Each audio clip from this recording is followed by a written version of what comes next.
Surprising, Scurry, and Imagine trying to name all of the triomes. I don't know a single triumph. I know Raugrin is Jeskai. Sandstone Needle and Hickory Woodlot. Never gonna get this. Yeah.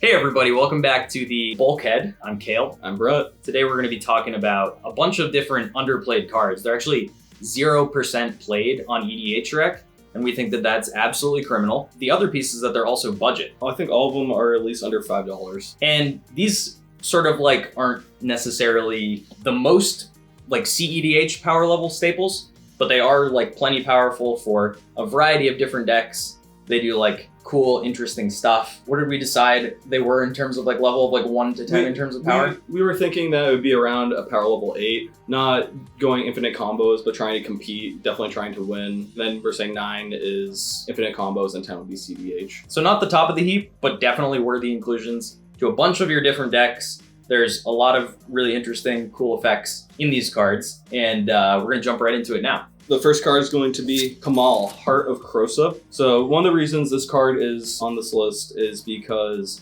I play it in my Savala deck, and I kept on finding that the win con I'd go to the most would be Craterhoof Behemoth, which everybody puts in all of their green decks. Yeah, it's overused, overplayed, very expensive. Yep, yeah, all of those reasons. And I think it comes to another thing with Commander is having the same win con and having to use that again and again is... It doesn't feel great. It feels just repetitive and the games play out the same. And as the 100 card singleton, you're really trying to get away from that.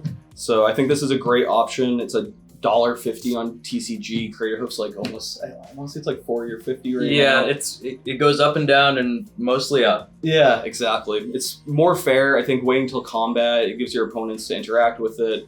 A little more fun for them instead of just having the instant Craterhoof win. But yeah, like I said, it's not for super high power decks. You're gonna definitely take a step back a little bit, but a low percentage play budget consideration for sure. Yep.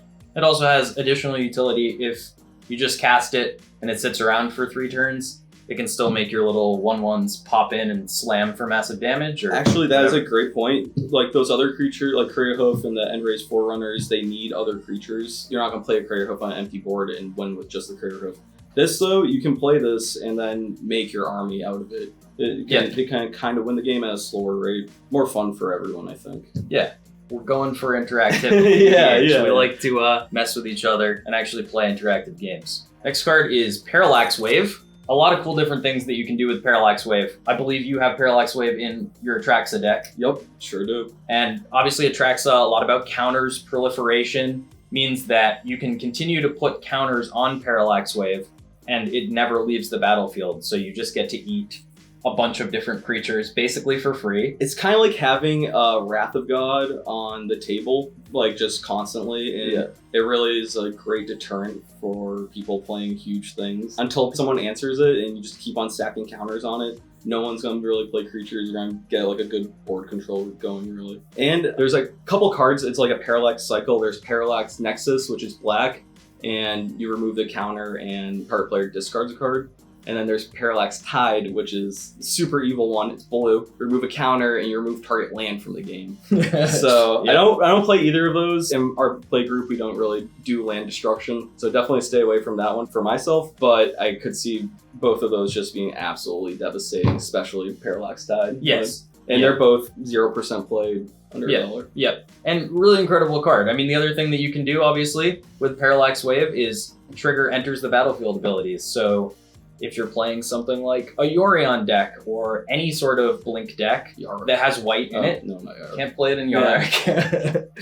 Any sort of blink deck that has white in it, it's a fine play to just bring down because it's flexible at any point. You know, you can re-trigger Agent of Treachery, you can re-trigger Muldrifter, assuming you're playing blue-white, which a lot of those blink decks are. Blade Splicer, theoretically, that's like a pet card of mine. It's not necessarily great in EDH, but we'll talk about it. We all have all those cards. Yeah, exactly. So there's a lot that you can do with that. It also can work like as a fog in some cases if you need to. You can exile 5 of your opponent's creatures and then they come back in summoning sick and their attack is negated or whatever. Or do it to your creatures, prevent board wipe, or like survive a board wipe. Yeah, it can be a pseudo Teferi's protection. Especially if their board wipe is something like Merciless Eviction that's exiling artifacts and enchantments, then they come back in after that when it leaves play. So next one we got here is Endrixar, Master Breeder.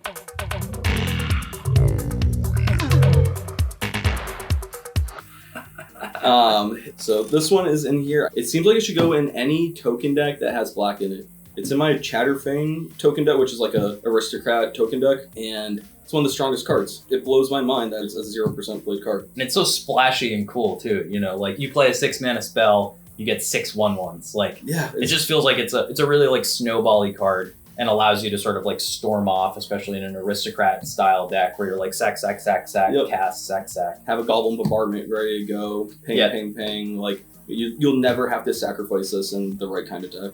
You'll always be producing a tremendous amount of value. And you can use it as well with the altar cards that sacrifice to gain mana as well, which is incredibly powerful. You go off. Absolutely. All right, so the next card on the list is Planar Bridge. This card is super awesome, especially for people that like crazy giant Timmy shirt. Which is me too as well. You know, I was an Elves player when I started playing, I'm really into ramping and massive amounts of mana.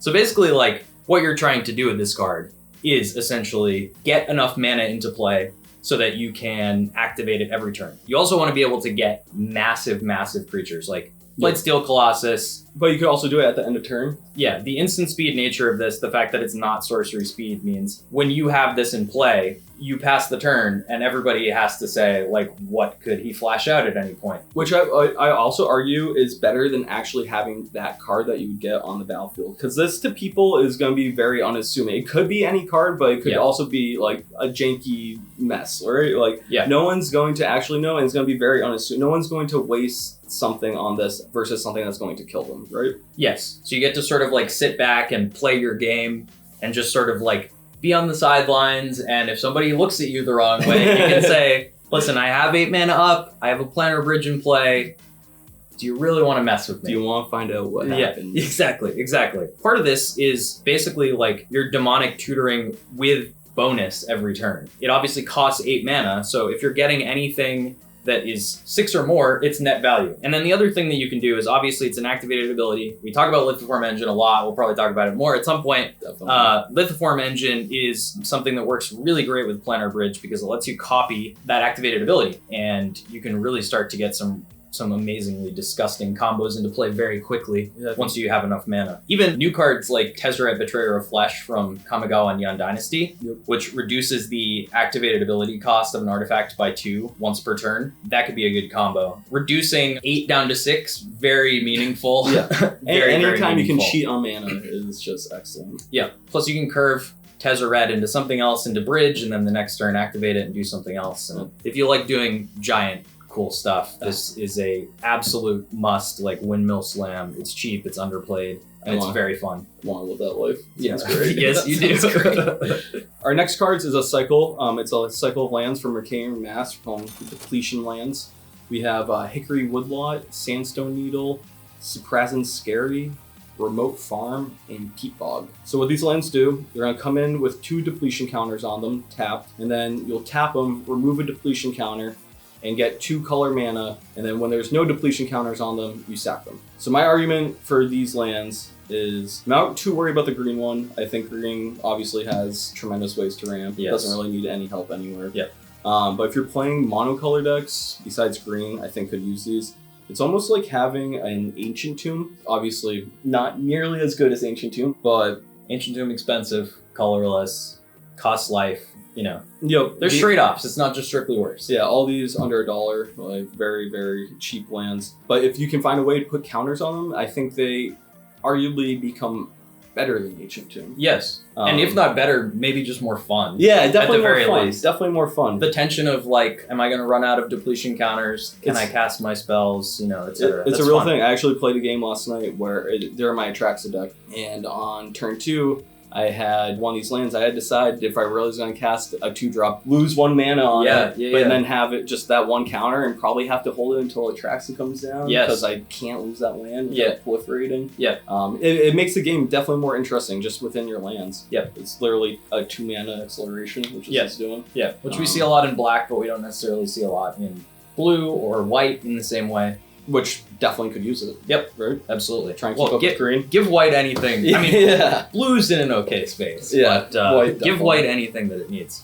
Yeah, I know one of our buddies plays Peapog in his Skithrips deck, and getting Skithrips down before turn 5 is terrifying. Key to that. Yeah. The whole time he has Skithrips out in that deck, I'm like, I need to either be on his good side or find some removal that doesn't just destroy, because he's gonna keep regeneration up the whole time. Have some deals made before. Yes, exactly. Because we all hate dying to infect. Yeah. So yeah, that's basically our top 5 list of underplayed cards that we're super jazzed on at the moment, that are really good in a variety of situations and are really cheap. Yeah. Accessible to everyone. Exactly. And that's a huge piece of this for Commander. When I started playing Commander, and even often still, I end up with a lot of proxies in my deck, just because it can be tough to maintain an EDH collection that is massive and thousands of dollars, especially if you're a new player. And so these are a great way to mix it up, have fun interactive games, and also still have a really powerful gameplay.